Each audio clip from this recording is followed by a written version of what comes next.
அன்பார்ந்த அனைவருக்கும் அன்பு வணக்கம். நம்ம சேனலில் இன்றைக்கி சூப்பரான க்ரீமி மாய்ஸ்ட் சாக்லேட் கேக் தாங்க செய்ய போகிறேன். செய்கிறது ரொம்பவே ஈஸி தான். வீடியோவை ஸ்கிப் பண்ணாமல் பாருங்கள். நான் எப்போவுமே சொல்கிற மாதிரி கேக்குக்கு எல்லாமே ஒரே கப்லேயே நம்ம அளந்து எடுத்துக்கிட்டோம்னா செய்கிறது ரொம்பவே ஈஸி. மாவு வந்து ஃபஸ்ட்டு நம்ம ஜலிச்சு எடுத்துக்கணுங்க. அதுக்காக 1 கப் அளவுக்கு மைதா மாவு, அது கூடவே 1/2 கப்பு சர்க்கரை வந்து நல்லா பவுட்ரு பண்ணிவிட்டு சேர்த்துருக்கேன். 1/2 கப் சாக்லேட் பவுடர், 1 டீஸ்பூன் அளவுக்கு பேக்கிங் பவுடர், 1/2 டீஸ்பூன் அளவுக்கு பேக்கிங் சோடா, 1/4 டீஸ்பூன் அளவுக்கு தேவையான அளவு உப்பு சேர்த்துக்கலாம். இப்போ இதை வந்து நல்லா ஜலிச்சு எடுத்துடலாம். இப்போ ஜலிச்சு எடுத்த மாவை ஒரு தடவை இதை வந்து நல்லா கலந்து விட்டுருங்க. அடுத்து இதில் வார்ம் மில்க் வந்து சேர்த்துக்கலாங்க. பால் வந்து மிதமான சூட்டில் இருந்தால் போதுமானது. அது கூடவே அதே கப்பில் 1/4 கப் அளவுக்கு சமையல் எண்ணெய் சேர்க்கும் போது வாசனை இல்லாத எண்ணெயாக சேர்த்துக்கோங்க. அடுத்து 1/2 கப் வெதுவெதுப்பான தண்ணியில் 1 டீஸ்பூன் அளவுக்கு இன்ஸ்டன்ட் காஃபி பவுடர் கலந்து அதையும் இதில் வந்து நான் சேர்த்துட்றேன். இது வந்து ஸ்கிப் பண்ணாமல் சேர்த்துக்கோங்க. இந்த கேக்குக்கு அதுதான் ரொம்பவே டேஸ்ட்டு கொடுக்கும். இது கூடவே ஒரு முட்டை சேர்த்துடலாம். இந்த முட்டையோட ஸ்மெல் வராமல் இருக்கிறதுக்காக 1 டீஸ்பூன் அளவுக்கு வெண்ணிலா எசன்ஸ் சேர்த்துருக்கேன். சேர்த்து விட்டுட்டு இது எல்லாமே பொறுமையாக நல்லா கலந்து விட்டுருங்க. ஒரே டைரெக்ஷன்லேயே இது வந்து கலந்து விட்டுடலாங்க. இந்த கேக் பொறுத்த வரைக்கும் நல்லா இந்த அளவுக்கு வந்து கண்டிப்பாக தண்ணியாக இருக்கணும். அப்போ தான் கேக் வந்து நமக்கு ரொம்பவே சாஃப்ட்னஸாக இருக்குங்க. இதை விட தண்ணியாக இருக்கக்கூடாது. நம்ம தோசை மாவை விட கொஞ்சம் தண்ணியாக இருந்தால் சரியான பக்குவத்தில் இது வந்து கேக் ரொம்ப சூப்பராகவே வெந்து வரும். அடுத்து மாவு ரெடி பண்ணதுக்கப்புறம் நம்ம கேக் ட்ரே ரெடி பண்ணிடலாம். இதில் கொஞ்சமாக எண்ணெய் சேர்த்து இதில் வந்து அப்ளை பண்ணி விட்டுருங்க. அதில் மாவை சேர்க்கறதுக்கு முன்னாடி ஒரு தடவை இதை வந்து நல்லா கலந்து விட்டுருங்க. மறக்காமல் இது போல் தண்ணியாக இருக்கிற மாதிரி பார்த்துக்கோங்க. அப்போ தான் கேக் கண்டிப்பாக சாஃப்ட்னஸ் இருக்கும். மாவை கேக் ட்ரேயில் சேர்த்ததுக்கப்புறம் நம்ம இதை வந்து வேக வச்சு எடுத்துடலாங்க. இட்லி குக்கரை 10 நிமிஷத்துக்கு முன்னாடியே ப்ரீ ஹீட் பண்ணி வச்சுருக்கேன். அந்த கேக் ட்ரே வைக்கிறதுக்காக உள்ளே வந்து கம்பி சேர்த்து வச்சுருக்கேன். அதில் வந்து இப்போ நம்ம ரெடி பண்ணி வச்சுருக்கிற அந்த கேக் மாவை வந்து அதில் சேர்த்து விட்டுட்டு இதை வந்து ஒரு 20 நிமிஷம் இது வந்து வேக வச்சு எடுத்துக்கலாங்க. 20லேருந்து 30 நிமிஷம் சரியாக இருக்கும். நான் சரியாக 20 நிமிஷத்துலேயே ஓப்பன் பண்ணி பார்த்தேங்க. ரொம்ப அழகாகவே கேக் வந்து ரொம்ப சூப்பராகவே வெந்து வந்துருந்துச்சு.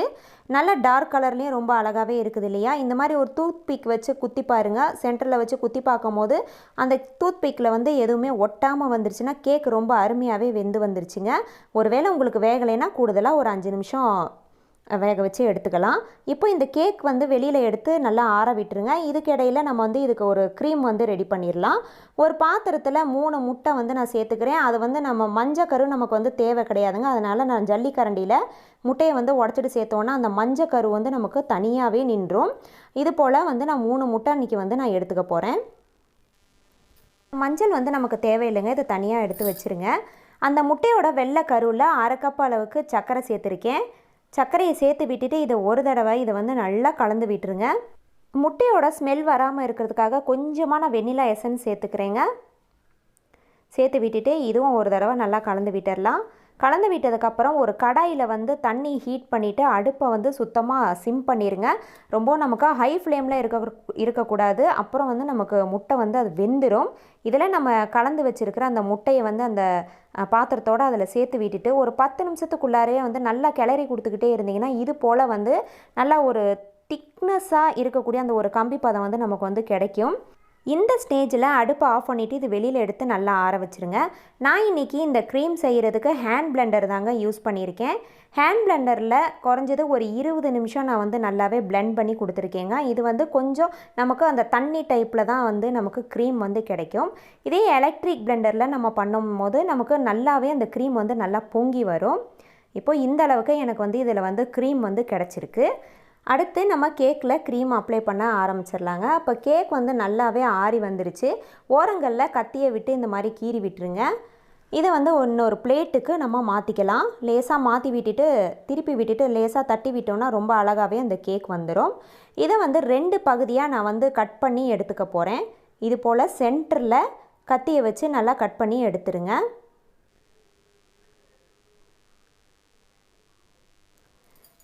அந்த கட் பண்ண ஒரு பகுதியை இன்னொரு பிளேட்டுக்கு இதை வந்து மாற்றி வச்சிடலாம். இப்போது இந்த அடிப்பாகத்தில் வந்து நம்ம ரெடி பண்ணி வச்சுருக்கிற க்ரீமை கொஞ்சம் கொஞ்சமாக சேர்த்து அப்ளை பண்ணிடலாங்க. இது போல் கொஞ்சம் கொஞ்சமாக சேர்த்து எல்லா பக்கமும் படுற மாதிரி அப்ளை பண்ணி விட்டுருங்க. அடுத்து அப்ளை பண்ணி விட்டுட்டு இன்னொரு பகுதி கட் பண்ணி வச்சோம்ல அதையும் அதுக்கு மேலே வச்சுட்டு மிச்சம் இருக்கிற க்ரீமும் அதுக்கு மேலே அப்ளை பண்ணிடுங்க. இதுக்கு மேலே வச்சுட்டு இதுக்கு வந்து கார்னிஷ்காக நான் கொஞ்சமாக சாக்லேட் வந்து நல்லா ஸ்லைஸாக கட் பண்ணிவிட்டு இதில் வந்து நான் சேர்த்துருக்கேங்க. டேஸ்ட் வந்து உண்மையிலே ரொம்பவே நல்லா இருக்குங்க. சூப்பரான க்ரீமி மாய்ஸ்ட் சாக்லேட் கேக் நமக்கு ரொம்ப ஈஸியாகவே கிடச்சிருக்கு. ஒன்ஸ் இதை மெத்தடில் நீங்கள் ட்ரை பண்ணி பாருங்கள். டேஸ்ட் உண்மையிலே வேறு லெவலாக இருந்ததுங்க. இந்த டேஸ்ட் வந்து பார்த்திங்கன்னா கொஞ்சம் நமக்கு பிளாக் ஃபாரஸ்ட் கேக் மாதிரி இந்த டேஸ்ட் வந்து நமக்கு கண்டிப்பாக கிடைக்கும். இது வந்து நம்ம பிளாக் ஃபாரஸ்ட் கேக் மாதிரி நம்ம ஃப்ரிட்ஜில் கூட நம்ம வந்து வச்சு சாப்பிட்லாம்.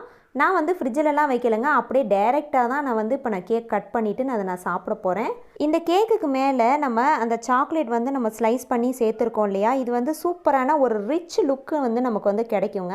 இதுக்கு மேலே நம்ம ப்ளம்ஸ் கூட நம்ம வந்து சேர்த்துக்கலாம்.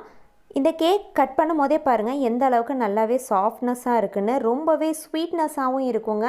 கண்டிப்பாக இதே மெத்தடில் நீங்களும் ட்ரை பண்ணி பாருங்கள். ட்ரை பண்ணி பார்த்துட்டு கண்டிப்பாக வீடியோவையும் லைக் பண்ணுங்கள், உங்கள் ஃப்ரெண்ட்ஸுகளுக்கும் ஷேர் பண்ணுங்கள், மறக்காமல் சப்ஸ்கிரைப் பண்ணிடுங்க. நம்ம அடுத்த வீடியோவிலே சந்திக்கலாம். நன்றி.